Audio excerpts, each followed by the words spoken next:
noches para todos, bienvenidos a todas las voces, estamos en vivo por la pantalla de Canal 4 y estamos cerrando un día de esos que son muy difíciles, porque créanme que realmente es muy difícil pararse acá e informar, contarles a ustedes que un padre mató a 2 niños, que mató a sus hijos. Hoy nuestro tema es la infancia, justamente. ¿Por qué? Porque la pobreza está infantilizada. 1 de cada 3 niños viven bajo la línea de pobreza. Pero también la violencia, porque el 60% de los niños y adolescentes sufren violencia.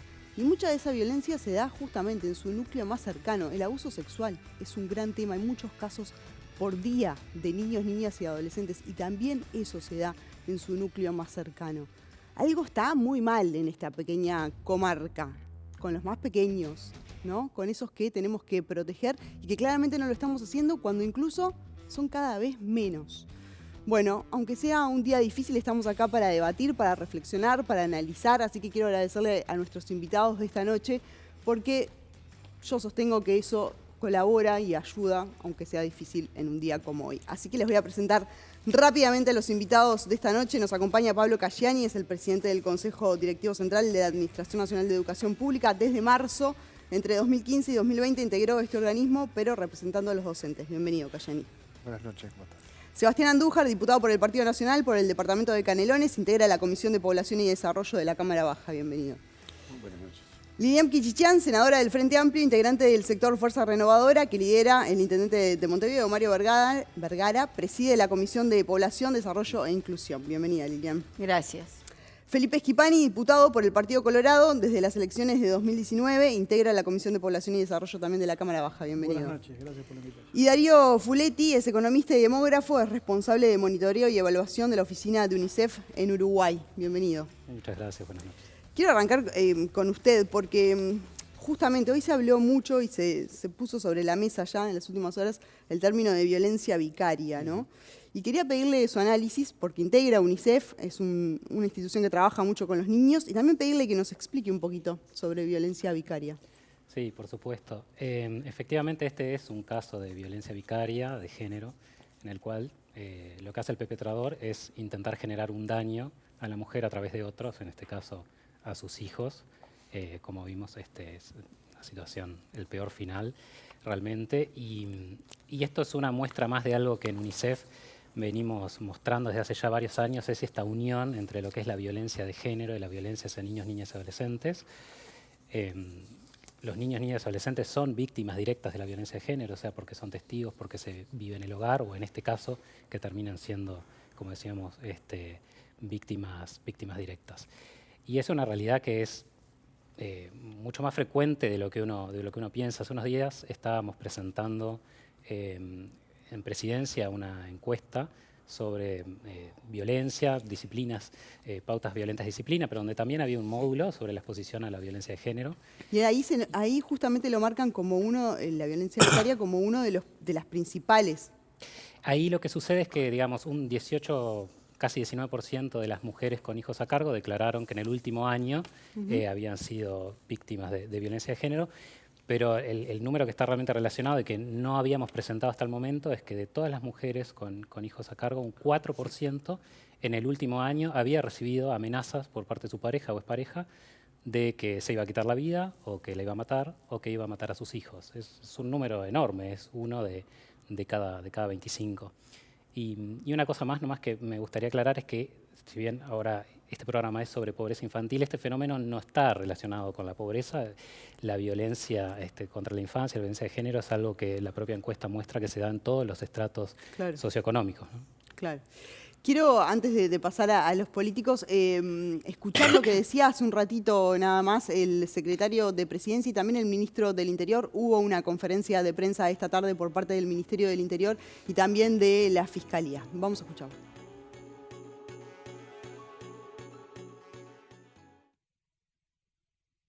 Los acontecimientos del día de hoy, cuando nos comunicamos para ver si se mantenía el evento o no, nos tiene que llevar a una profunda reflexión de lo mucho que nos falta por hacer y de que la desprotección a la que están sometidos muchas mujeres, niños, niñas y adolescentes nos tiene que comprometer a todos. Porque acá no solo falló el Estado, falló la sociedad entera. Y llegamos tarde.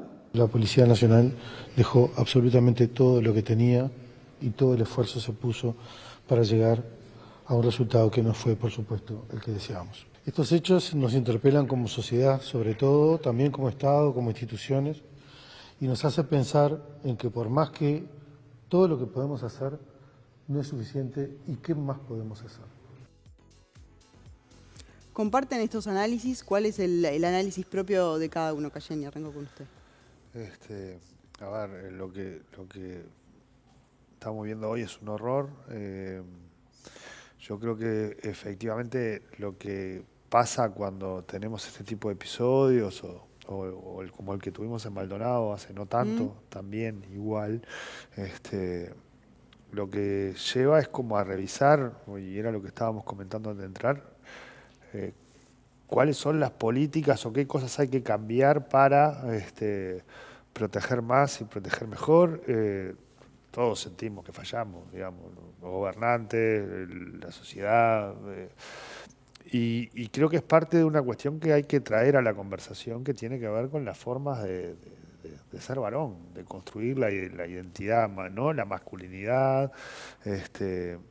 Estamos en un momento donde esto además no es un fenómeno solo de Uruguay, es un fenómeno que se está dando a nivel del mundo, donde hay un cierto retorno a unas desigualdades que a ninguno en Uruguay nos resultan cómodas, pero creo que lo sustantivo es esto de tenemos que revisar qué podemos hacer mejor para que esto no pase.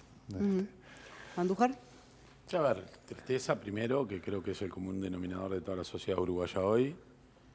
Mucho dolor, impotencia, bronca de que estas cosas sucedan y sucedan acá, en una sociedad pequeña, con un territorio pequeño. Creo que vamos a tener una coincidencia de esto de que nos interpela, que realmente nos hace reflexionar en conjunto, porque la realidad se impone y tenemos que pensar sobre eso y actuar en consecuencia. También interpela a quienes tomamos decisiones, si las estamos tomando bien, si las cosas o las decisiones que hemos tomado funcionan bien, si estamos protegiendo a los desprotegidos. Y será una conversación después con mucha tranquilidad, pero creo que hoy esto tiene que ser un momento de profundísima reflexión y de acompañamiento a quienes son las víctimas, que son los familiares, sobre todas las cosas que son los que quedan son los familiares, y acompañarlos en cómo se tiene que acompañar. Pero está Pablo y lo que yo voy a decir creo que va a coincidir. La educación hay que darle el valor que tiene que tener, y yo creo que también por ahí empiezan las cosas. Sin duda. Lilian. Es un día absolutamente de una profunda tristeza. Yo creo que no debe haber habido ningún uruguayo que hoy, cuando se escuchó la noticia, que era previsible, porque el hombre se fue a los gritos diciendo no los vas a ver nunca más, es decir, era el típico, la cara más horrenda de la violencia contra las mujeres, que es la violencia vicaria, que está muy invisibilizada todavía, y que incluso en algunos países desarrollados, donde tienen más recursos y tienen un sistema de respuesta un poco más eficiente, no han podido evitarla. Entonces, hoy me parece que quedó claro que no llegamos a tiempo, primero con esa mujer. Nosotros tenemos todavía un problema de cómo protegemos a las mujeres víctimas de violencia. Y tenemos desde todos los poderes del Estado, el Poder Legislativo, el Poder Ejecutivo, el Poder Judicial, una tarea inmensa, porque lo que no está claro todavía es cuál es la respuesta eficiente que tenemos que dar, más allá de recursos, más allá de que hoy yo pensaba que la ley de violencia contra las mujeres, de lucha contra la violencia contra las mujeres, la 19.580, la violencia vicaria pasa casi desapercibida y fue una ley donde pusimos mucha fuerza. Y el año pasado votamos algunas leyes de corresponsabilidad en la crianza, que sin embargo aceptó que los hombres violentos igual pudieran seguir viendo a sus hijos. Entonces, ¿dónde está la respuesta? Me parece que hoy lo que dijo el secretario de la Presidencia es el camino. Juntémonos, hoy había muchas mujeres en la puerta de la Torre Ejecutiva, a mí me pareció muy bien, reclamando no solo más recursos, sino, bueno, pensemos entre todos cuál es la respuesta, en primer lugar, para proteger a las mujeres víctimas de violencia. Felipe. Un horror, creo que todos compartimos que no hay otra definición para lo vivido. Y esta situación quizás conmovió por la previa, ¿no? Por la forma en que sustrajo a los niños, por la alerta que se despertó, la búsqueda.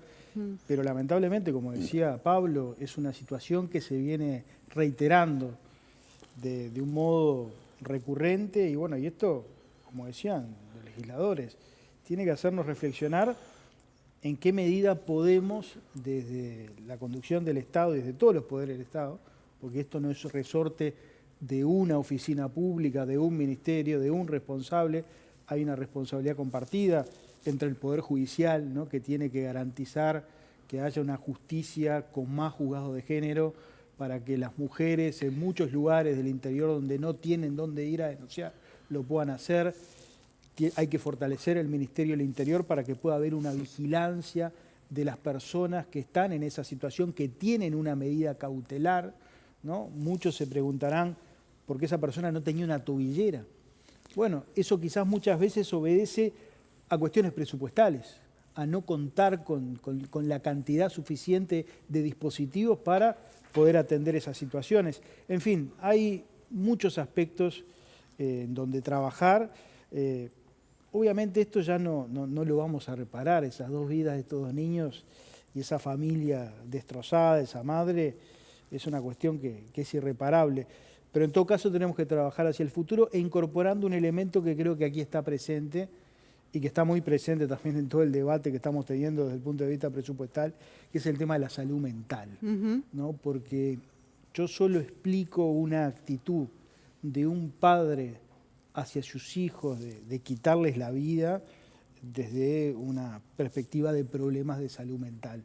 Creo que no hay otra explicación lógica y creo que tenemos que trabajar mucho como sociedad. Lo hemos visto, por ejemplo, en un caso que ocurrió aquí, en el barrio Cordón, en donde una madre se lanzó al vacío con... Es que con Pablo sus lo dos decía, hijos, ¿no? Hace muy poquito fue el caso del militar que mató a su hija de 13 años, la madre que se tiró por el balcón con su beba, y ahora este caso, ¿no? O sea, se dieron muy seguidos y obviamente que interpela desde distintos lugares.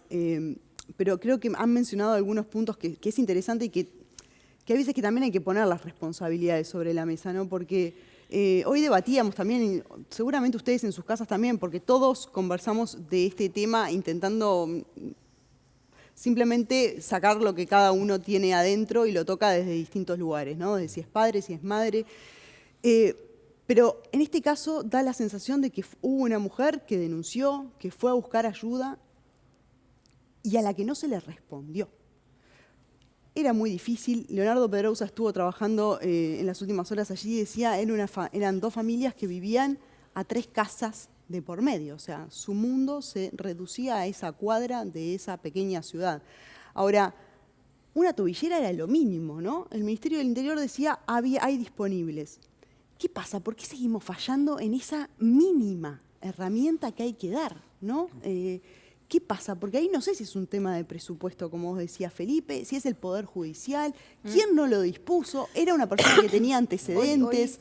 Hoy Judy Zabaleta, en la conferencia, que es una mujer realmente muy, pero muy sensible con estos temas, respondía, tobilleras hay. No es que no le pusieron la tobillera porque no hay. Lo que pasa es que no las pone el Ministerio del Interior por su propia voluntad. Requiere una orden judicial. Por eso digo que el camino que hoy planteó el secretario de la Presidencia, es decir, juntémonos todos, yo creo que la sociedad no nos permitiría un debate público de los típicos que tenemos los políticos en este tema.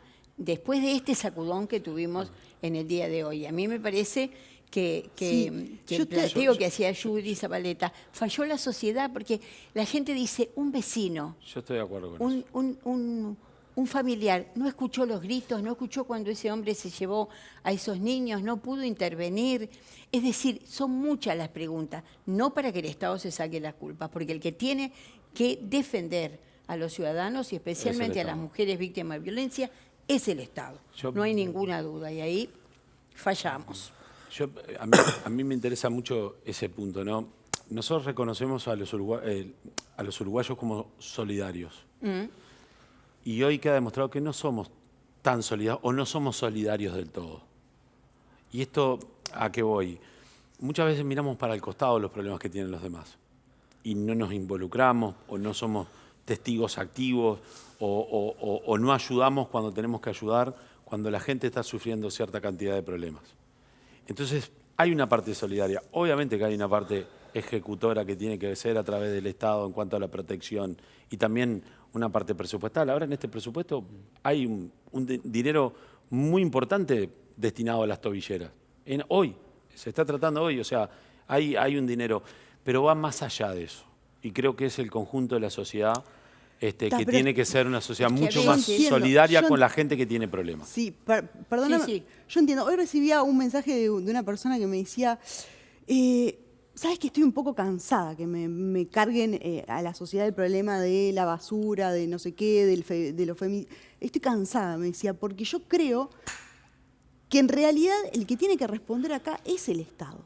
Tiene que responder con la prevención. Y en algún punto tiene mucha razón, porque yo me he parado acá a decir, si tenés problemas de violencia doméstica, denunciá. Y hoy me tengo que parar acá a decir, una mujer denunció, fue a buscar ayuda y no la tuvo, señores. La mamá que me está mirando del otro lado va a decir, me están tomando el pelo. Entonces, yo entiendo que obviamente somos todos parte de la sociedad y todos tenemos que ver en esto. Pero hay un tema de responsabilidad que es distinta. No, claro. Por supuesto, por supuesto. Claro. Quiero ir contigo que quedaste ahí. No sé cómo ves esto que seguimos debatiendo y también consultarte por un punto que se puso también estos días sobre la mesa y es la alerta Amber, ¿no? Que no se usó. Quizás hay mucha gente que nos está mirando que no tiene ni idea qué es esto y después les pregunto a ustedes por qué no está del todo reglamentada. Adelante. Sí, a ver, es un tema indudablemente súper complejo donde hay una responsabilidad del Estado, como venían diciendo, pero también es algo que arranca atrás y que está en toda la sociedad y que son las normas sociales que habilitan, ¿no? Un poco, Pablo lo decía al inicio cuando decían las formas de ser varón o las masculinidades o qué es lo que la sociedad, por un lado, digamos, inculca en forma diferente según género y también lo que permite expresar, porque a veces el acceso, por ejemplo, a los servicios de salud mental que podrían haber ayudado, no necesariamente está bien visto que de repente un varón acceda a esos servicios o no. Y después, bueno, sí, falla como una cadena. Está el tema de las normas sociales, está la prevención, y después también están incluso los dispositivos de reparación, porque, por ejemplo, ¿qué pasa ahora después con esa mujer que quedó sin sus hijos, que quedó súper afectada? Bueno, también ahí el Estado tiene un rol que cumplir en cómo contener y cómo reparar ese daño que se le hizo. Así que indudablemente sí. Y sobre la alerta, no tengo claro realmente cómo es el funcionamiento en Uruguay. Claramente es un instrumento que seguramente podría haber ayudado. Básicamente, me corrigen, no sé si alguno tiene claro o Yo trabajó sobre participé en la el Comisión tema. de Seguridad sobre el tema. Básicamente es que efectivamente cuando hay la desaparición de un niño, de un pequeño, se active una alerta que llegue a los distintos Exacto. teléfonos celulares, sobre todo en la zona donde efectivamente se da esa desaparición y esa búsqueda, ¿no? Exacto, es así. ¿Y por qué no está reglamentado? Demoramos mucho en el proceso de formación de la ley. Fue una iniciativa, me acuerdo, del diputado Rodríguez Hunter de Florida, que generó un consenso. Creo que todos los partidos políticos. Lo que se ha demorado es la reglamentación. O sea, demoró la reglamentación recién en febrero. Creo que se terminó de reglamentar. Y bueno, y tiene que tener, más allá de la reglamentación, tiene que tener la preparación técnica para ponerla en funcionamiento, que se tiene que poner en funcionamiento. Hay experiencias muy exitosas con la alerta Amber. Muy exitosas. Y que se trata de eso, de poner en conocimiento a la sociedad para que la sociedad actúe y pueda colaborar inmediatamente. Y es válido que sea así, porque con la inmediatez que tenemos, con todo el mundo con su teléfono, para tantas cosas, ¿por qué no recibir una alerta de personas desaparecidas, de personas secuestradas o que están corriendo en riesgo su vida? Y quizás, yo no digo que haya evitado este tema, ojo, Sí. tenemos que tener mucho cuidado con eso, Sí, total. pero saber que es un instrumento más que se puede utilizar y que tiene un reconocimiento internacional de buen funcionamiento y que no, creo que no pone en riesgo a nadie. Hoy se hablaba de eso un poco, de si se ponía en riesgo o no se pone en riesgo, porque a veces la comunicación puede generar también una reacción peor, inmediata. Pero bueno, son instrumentos que están, que entiendo que se deben usar. Es que eso se habló también muchas veces, ¿no? Que al principio se demoraba, ¿no? en comenzar el operativo, después se entendió que efectivamente cuando una persona desaparece, bueno, las primeras horas son claves para la búsqueda y en este caso quedó Sí. En clara evidencia, ¿no? Sí, sí. La reglamentación deberá incluir, porque claro, la alerta Amber estuvo pensado para secuestros, especialmente en algunos otros países del mundo, para secuestros, para desapariciones. Este caso es un caso particular. La reglamentación tendrá que contener también este tipo de situaciones, sin ninguna duda. Y trabajar también me parece, voy un poquito a algo que reflexionábamos antes. Hay mucha gente, vos decías los uruguayos son solidarios, es verdad, pero también hay una postura ante que no te metas ante problemas familiares, es decir, que los problemas familiares los resuelve la familia. Sí, sí, Pablo y eso es yo muy vivimos cultural en Parque también. Posadas muchos años. Y mi marido, un día estábamos tomando mate en Parque Posadas y vemos a un hombre que traía de los pelos a una chiquilina. La arrastró por casi una cuadra. Y mi marido intervino y le pegó una cuchillada, ese hombre. Y después que salimos de todo ese horrible, que fue horrible, la mayoría de los vecinos nos decían, ¿por qué interveniste? Si era un problema entre el padre y la hija y entre la familia, la madre. Es decir, también tenemos que cambiar esa cultura. Claro. De que si un vecino escucha que hay golpes o que hay violencia en una casa, no sé, hay que actuar, hay que actuar. Sí, pero es verdad también que eso es un cambio cultural, ¿no? Muy grande. Muy grande. Sí, muy Pensaba grande. también en Pablo, en lo importante, porque hablábamos de los episodios de violencia, distintos tipos de violencia, también los abusos sexuales en niños, niñas y adolescentes, y pensaba que ahí la educación tiene un rol muy importante, ¿no? Porque muchas veces es un ámbito donde se abren, donde son detectores las maestras quienes están ahí de detectar señales o incluso de un comentario de los pequeños. Sí, hasta ahora venimos conversando, pero ya cuando el agua llegó al río, ¿no? Sí. La tobillera, ¿no? La alerta, es decir, ya, digamos, pero todo esto tiene una cosa previa que es cuáles son las normas, los arreglos sociales, qué es lo que hace el sistema educativo, la familia, los otros actores de la sociedad, el club de fútbol, lo que se te ocurra, con respecto a estos temas.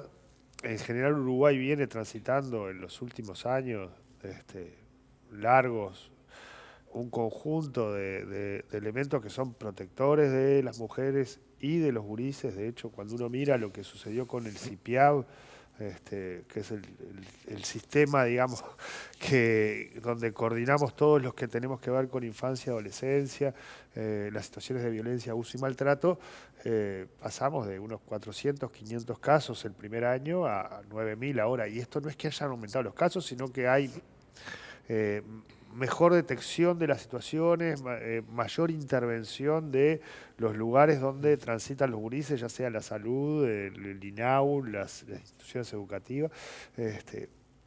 Y creo que hay que seguir mucho en ese camino.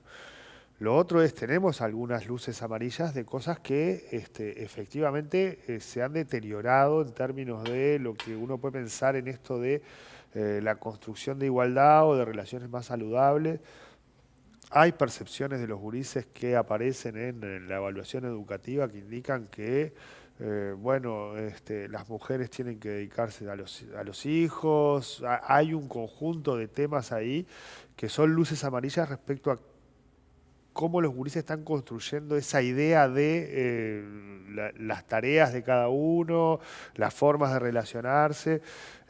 Tenemos también indicadores de que, por ejemplo, a pesar de que el embarazo adolescente o de gurisa está bastante bajo a partir de un conjunto de políticas vinculadas a la anticoncepción, aumenta la sífilis en adolescentes. Es decir, hay un conjunto de temas que nos están prendiendo las luces. ¿Sabés que yo pensaba que las nuevas generaciones venían cambiando algunas Todos cosas y tenemos creía esa que eso percepción. venía cambiando? Y con el caso de Valentina, la adolescente en Punta del Este, me desayuné que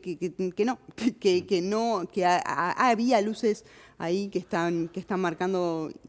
Cuando uno pensaría además, que vienen con otra cabeza en varios temas. Y que además tiene un sesgo socioeconómico, es decir, los sectores más vulnerables están más complicados en ese tema. Es decir, todos esperamos que los que vienen atrás sean mejores que nosotros, pero estamos teniendo alguna luz amarilla de que hay que mirar con más atención. Perdóname, Sí, hubo una adelante. encuesta de violencia en los noviazgos. Bueno, esa Y hay encuesta que da- leerla. Realmente asusta la concepción de los varones jóvenes con respecto a sus novias. Me parece que tenemos muchas luces amarillas prendidas, muchas. Ahí hablábamos de que obviamente el tema de la violencia no tiene de clase social, ocurre en todos los estratos sociales, pero uno de los grandes problemas que tiene la infancia es justamente la pobreza. Les decía, 1 de cada 3 niños vive bajo la línea de pobreza. Así que vamos a meternos en este tema porque se está discutiendo el presupuesto y los niños y los adolescentes, es una de las prioridades.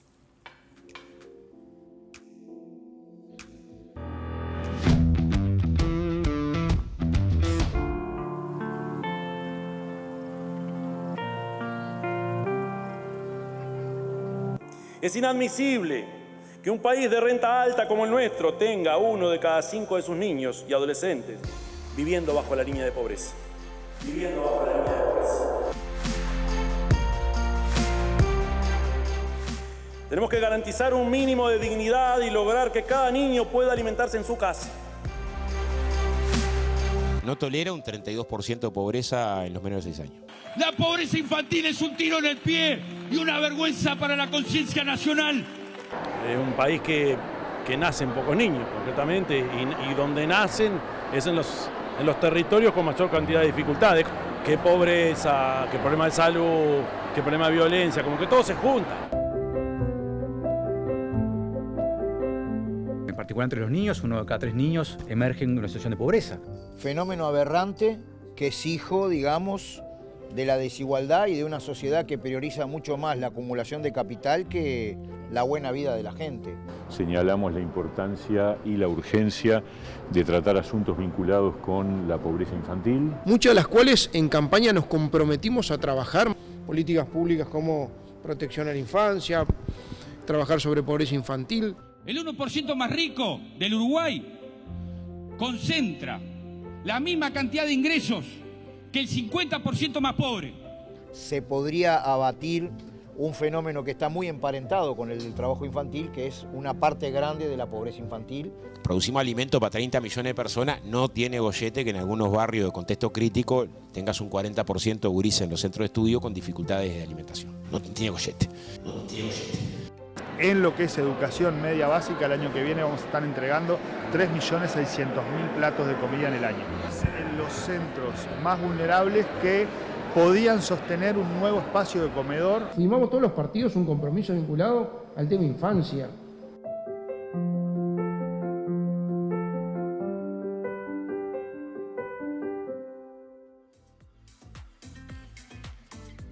Algo también cambió la comarca porque en la última campaña electoral este fue el tema de campaña de todos los partidos políticos y de hecho eso también colabora a que hoy el 40% de los 140 millones de incremento que tiene el presupuesto vayan destinados a niños y adolescentes. No hay duda de que está bien orientado. Ahora, la pregunta que me hacía es, para no generarnos falsas expectativas, sino desilusionarnos, es ¿qué impacto tiene esto en la pobreza infantil realmente? Lilian. Como tú decías, es la primera vez en muchos, muchos años, te diría que más de 30 años, que el presupuesto tiene el gasto más importante en la vulnerabilidad y en la pobreza infantil. 40 en pobreza infantil y cerca del 20 para atender las cuestiones de vulnerabilidad. Siempre, hace muchos años, era la seguridad lo que estaba primero. Hoy la seguridad tiene un 15%, la pobreza infantil tiene un 40%. Antes del presupuesto empezamos a tomar algunas medidas para cumplir con eso que el presidente Orsi decía en la campaña. Se adelantó, bueno, Pablo lo puede explicar mucho mejor que yo, el bono escolar, vinculados a los temas de salud mental, que tienen, sí, como decía Felipe, mucho que ver. Ya está instrumentado un proyecto, ya están en las regiones trabajando para coordinar en cada departamento todo lo que tiene que ver con la atención a la salud mental, y me parece que fundamentalmente, creo que todos los que estamos acá coincidimos, que el sistema educativo es el lugar de cobijo, las escuelas de tiempo completo, que el chiquilín haga gimnasia, que el chiquilín pueda comer ahí, que tenga su ceibalita y que se controle su asistencia, porque otro de los problemas para mí sorprendente, yo no era consciente, éramos muy conscientes y en los 15 años de gobierno del Frente Amplio no lo pudimos solucionar del todo, que era el ausentismo de los chiquilines en el liceo, pero nos encontramos ahora con un problema de ausentismo muy, pero muy grave en las escuelas. Yo creo que Pablo después podrá explicar que se salió a buscar a esos sí, se logró que un buen número volviera, ¿no? Ahora un buen número volviera. Sí. Bueno, creo que el presupuesto tiene en la educación, en la salud y en la vivienda cuestiones pensadas exclusivamente para la pobreza infantil. Antes de ir con Pablo, desde la oposición, a esta pregunta. Ahora, primero me voy a permitir una corrección a Lilian, es que cuando tratamos la rendición de cuentas del año 2021, que se trata en el 2022, el gobierno ese gobierno, el gobierno de coalición, nuestro gobierno, puso un dinero, 50 millones de dólares para un plan de infancia que atendía a eso, y en ese momento fue quien se llevó la mayor distribución de los recursos que había. Después podemos discutir si los resultados fueron buenos o no, qué se hizo, qué se implementó o no se implementó, pero hubo una especial atención al tema de infancia. Esto es pobreza infantil, ahí fue a la infancia en general, obviamente orientado mucho más para aquellos más carenciados. A ver, ¿a qué voy con esto? No para destruir un concepto, sino que todos estamos involucrados y todos tenemos las intenciones de que esto progrese y que realmente encontremos un camino de solución, que podamos avanzar. Ponderamos en este presupuesto, obviamente, que este gobierno le ha dado esa atención y que va a tener aproximadamente las políticas sociales en general. Yo no sé discriminar cuánto es pobreza o no, porque todavía no lo tenemos. No tenemos el plan de implementación de esos recursos. En estos días los vamos a tener. ¿Cuánto corresponde para pobreza infantil o cuánto corresponde para atender otras situaciones de emergencia? Pero son 46 millones de dólares que son 54 millones de dólares, 56 millones de dólares que son muy importantes. Lógicamente son muy importantes. Pero lo más importante es los resultados, el camino que tenemos que recorrer para lograr los resultados. Que hasta ahora, los últimos 20 años, nadie lo ha logrado, como se tienen que lograr. ¿Y cómo se logra? Que dejo la pregunta planteada, así amplio la ronda. Pablo. A ver, lo primero es esto de reguemos estos acuerdos, es decir, porque en Uruguay en general lo que ha pasado es que la plata del presupuesto o el gasto público tiene un sesgo pro veterano, no pro infancia. Y bueno, los niños no votan, ¿no? Un conjunto no tienen colectivos que los defiendan. Pero al punto de que a todos nos resulta razonable que alguien que cumple 70 años, haya aportado o no haya aportado, tenga un salario de subsistencia que es en definitiva la pensión. Y cualquiera que diga acá que hay que sacar la pensión parece un disparate, y a la ciudadanía le parece un disparate. Pero si vos naciste, no se aplica el mismo razonamiento. Es decir, creo que ahí todavía tenemos que como instalar este tema de la necesidad de garantizar un conjunto de cosas que garanticen el desarrollo de los gurises. Lo segundo que me parece importante es efectivamente hay un conjunto de políticas y Uruguay tiene un conjunto de acuerdos con respecto a las políticas que después vemos cómo las financiamos, digamos, pero está claro que en ninguno de los que uno escucha hablar sobre estos temas, está planteado resolver la pobreza infantil solamente resolviendo la cuestión de la pobreza monetaria. Es decir... Claro, con la típica, por ejemplo, para hacerlo sencillo, con las transferencias alcanza... Con transferencias lo resolvemos y bueno, mejora la estadística. En general lo que está sucediendo en la conversación en Uruguay es que esto va acompañado por política de salud, por la extensión del tiempo pedagógico, ¿no? Un conjunto de políticas que son de esas cosas que el presidente dice, bueno, son 3 o 4 cosas en las que estamos todos de acuerdo.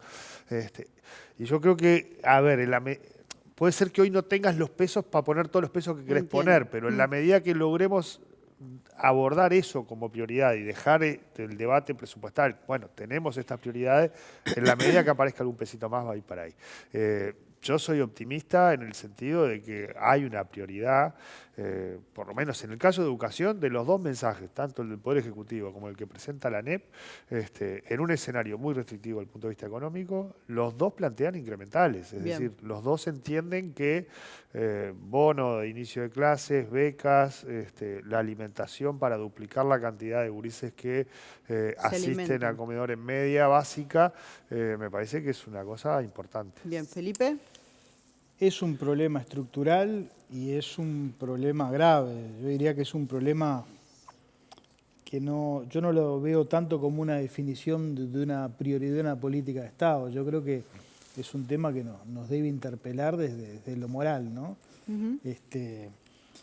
Y hay que reconocer que se han hecho esfuerzos. Yo creo que lo peor que podemos hacer para tratar de solucionar este asunto es politizarlo, ¿no? Empezar con el cruce de facturas. Todos los gobiernos han hecho esfuerzos. Primero porque nadie tiene el monopolio de la sensibilidad por los niños más pobres y porque todos los gobiernos de este país han sido bien intencionados. Todos han hecho cosas, desde el plan CAIF, ¿no?, que tiene 40 años, las escuelas de tiempo completo, que ya son políticas de Estado, el enorme esfuerzo que hizo el Frente Amplio después de la crisis del 2002, en donde los indicadores sociales del país se fueron al diablo, ¿no? Y bueno, Valle logró entregar un gobierno ordenado, empezar a bajar esos números y hubo una reducción importante. El gobierno anterior, después de la pandemia, ¿no?, con niveles récord de transferencias sociales, con el bono crianza que recién decía Sebastián, con la ampliación de los centros CAIF, no hay duda que todos los gobiernos... Ahora, es evidente que tenemos que reconocer todo que estamos fallando, porque no podemos revertir esta infantilización de la pobreza que estructuralmente tiene nuestro país desde hace mucho tiempo. Entonces, yo creo que este asunto es un asunto para, como expresaban en el video varios connotados dirigentes de todos los partidos, para que todos nos sentemos, bueno, y hagamos un pacto por la infancia,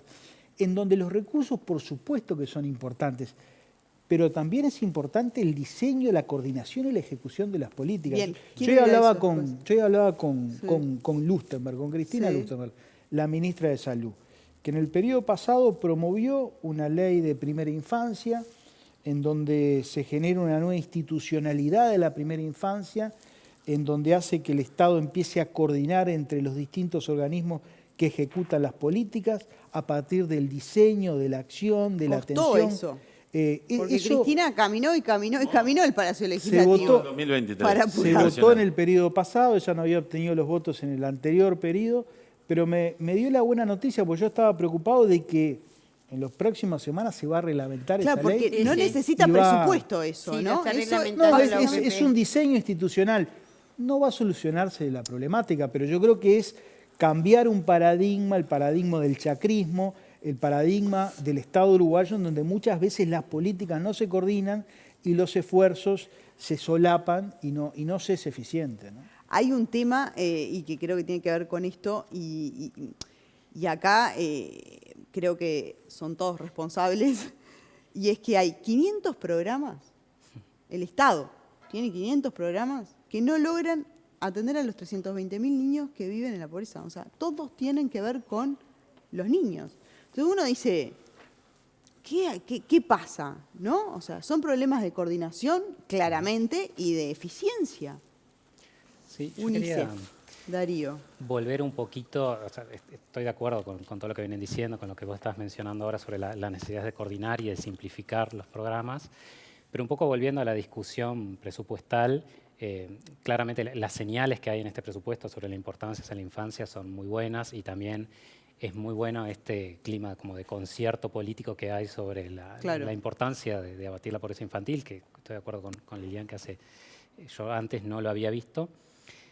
Pero tenemos que analizar el presupuesto en su globalidad y no solamente el incremento, ¿no? Porque el incremento es una parte muy pequeña de lo que es todo el presupuesto.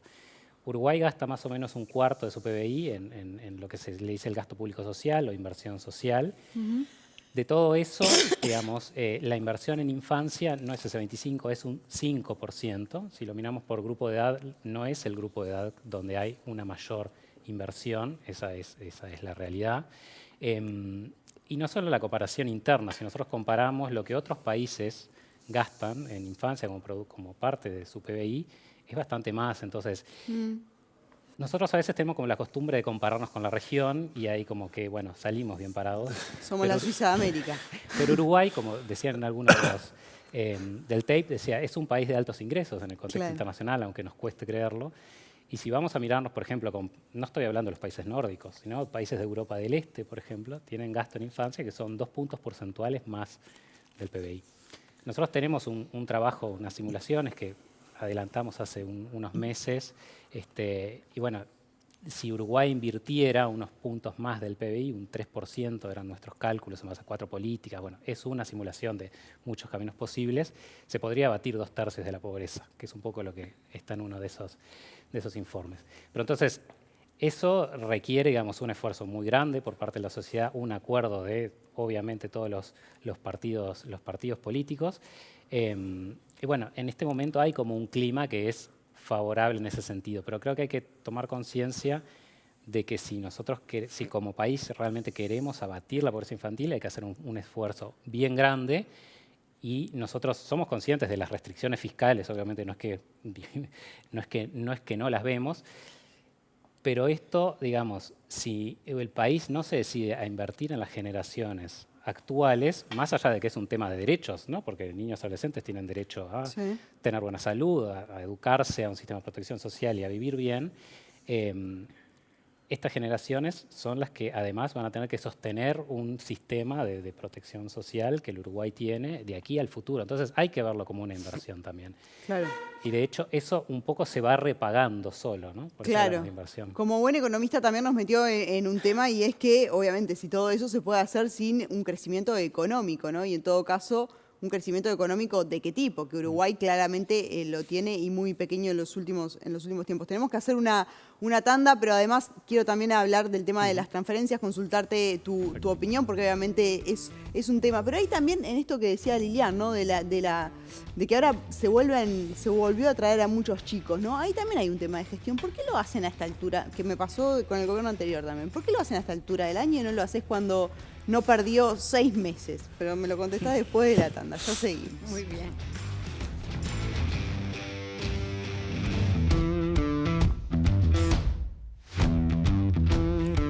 De la noche en punto, estamos en vivo por la pantalla de Canal 4, cerrando esta semana, debatiendo, analizando, hablando de la infancia y de los ponen ahí en el centro este presupuesto. Hay un consenso en el sistema político de que allí hay una prioridad para el país y que es necesario atender, mirar allí.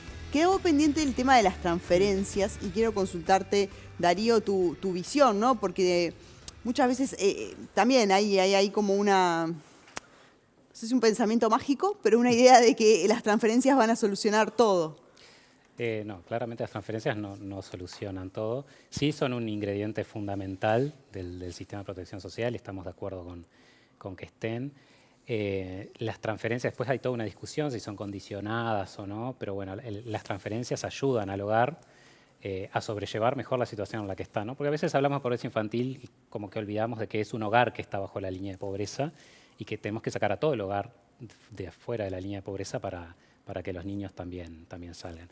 Las transferencias, lo que sucede por sí solas, no van a lograr que un hogar supere ese umbral, porque la distancia que separa un hogar promedio de esa línea es bastante más alta. Claro. Entonces, las características que tienen los hogares y que también capaz que uno no las identifica a priori como para luchar contra la pobreza infantil, pero sí son, por ejemplo, los adultos que están en el hogar tienen una inserción muy pobre en general en el mercado de trabajo.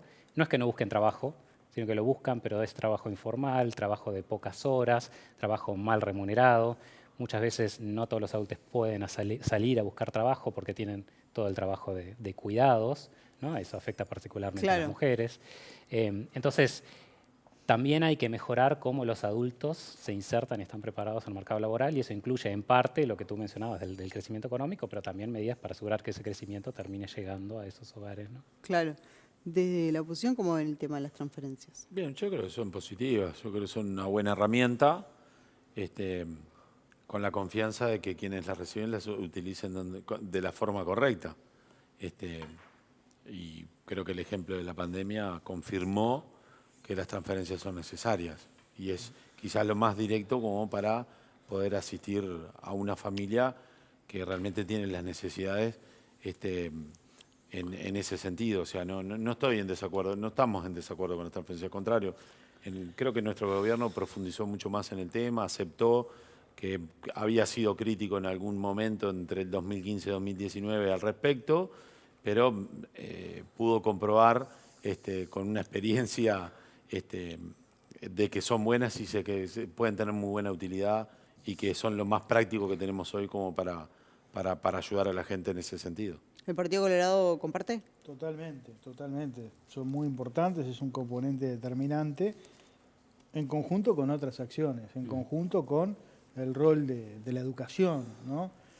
Tratar de prolongar el tiempo pedagógico, el tiempo completo, la alimentación.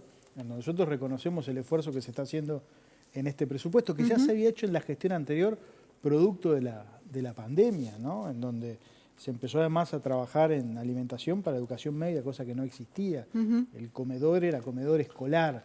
Bueno, ahora hay una política para ampliar y eso está muy bueno, porque hay que entender que esos recursos, ¿no?, que la familia no gasta en alimentación y sí lo cubre el sistema educativo, son recursos que se pueden utilizar para otras necesidades.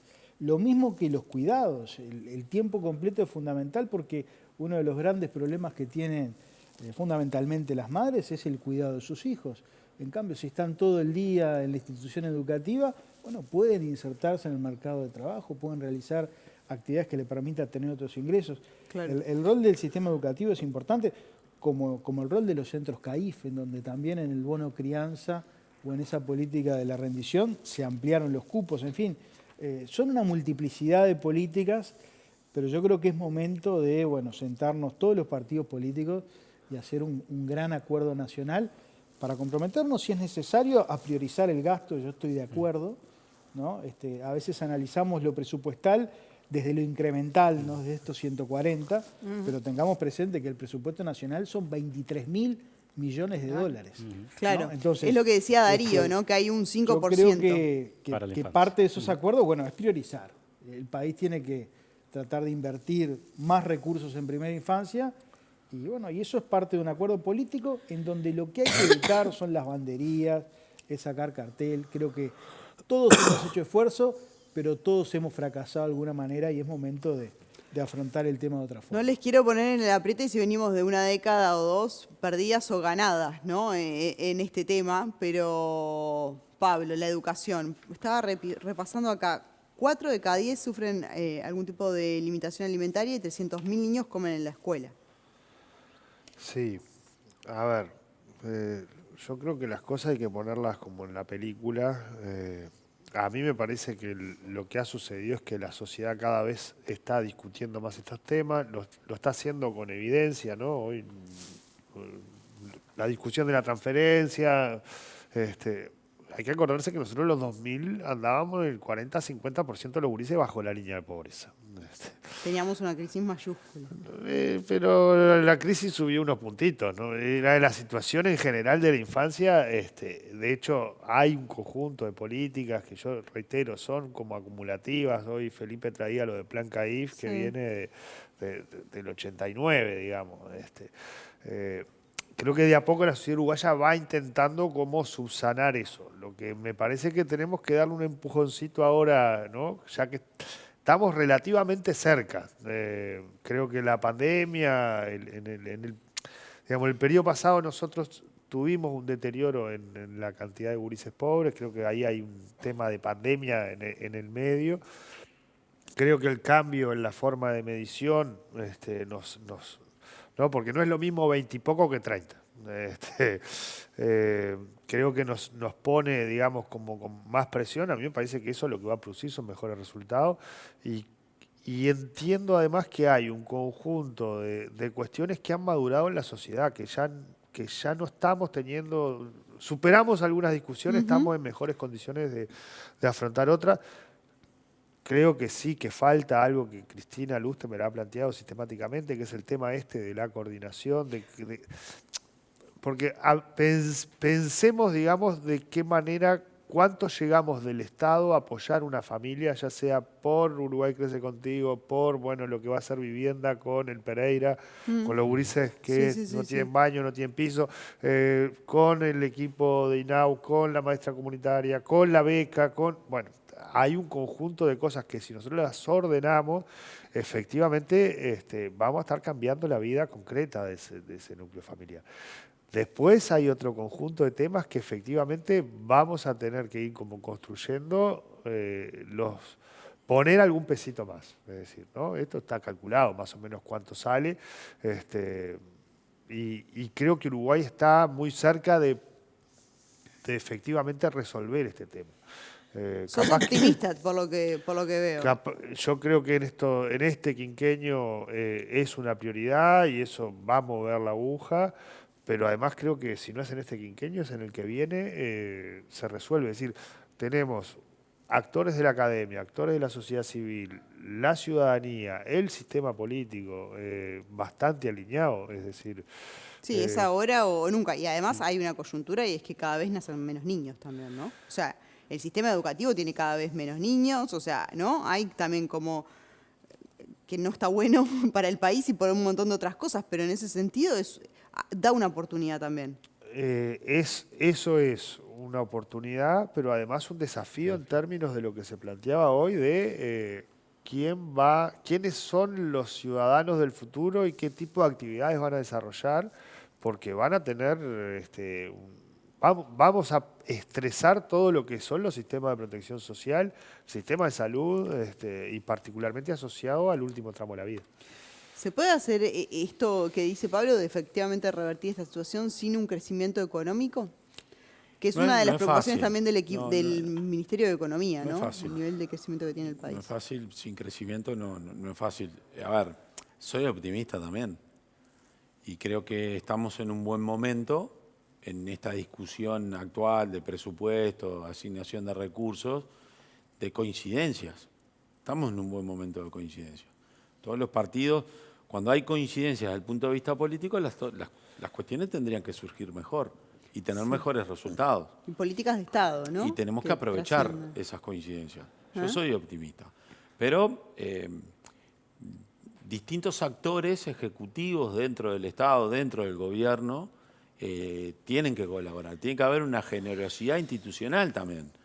Porque vos haces una buena transferencia, pero si no tenés un buen sistema de salud que atienda a esos niños, no tenés un buen proyecto de vivienda, que también vaya solucionando algunas cuestiones, si la educación no camina en el sentido que tiene que caminar, que creo que hasta ahora ha sido el actor, y no es porque esté Pablo acá y Felipe, que los dos son muy expertos en el tema, yo no lo soy, pero creo que ha sido el actor que le podemos poner buena nota hasta ahora, en los últimos años. Ahora, decías que el proyecto de Cristina, por ejemplo, no te cerraba, porque creaba más burocracia. ¿Cuál es el punto ahí?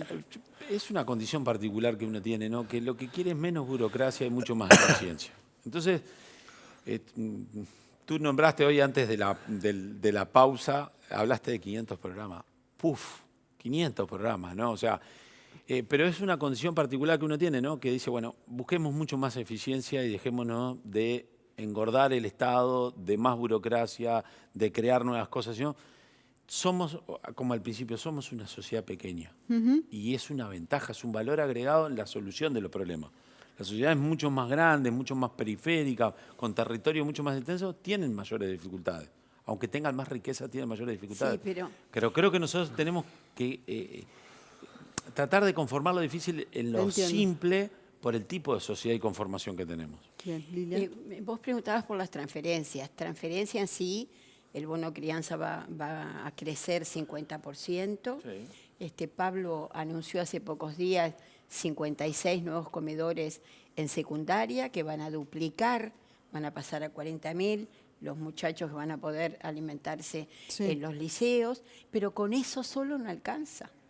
Nosotros tenemos que capacitar a las personas para ver si pueden acceder a mejor trabajo. Y ahí, una vez más, aparecen las mujeres, porque esos hogares pobres, en general, su jefe de familia es una mujer pobre.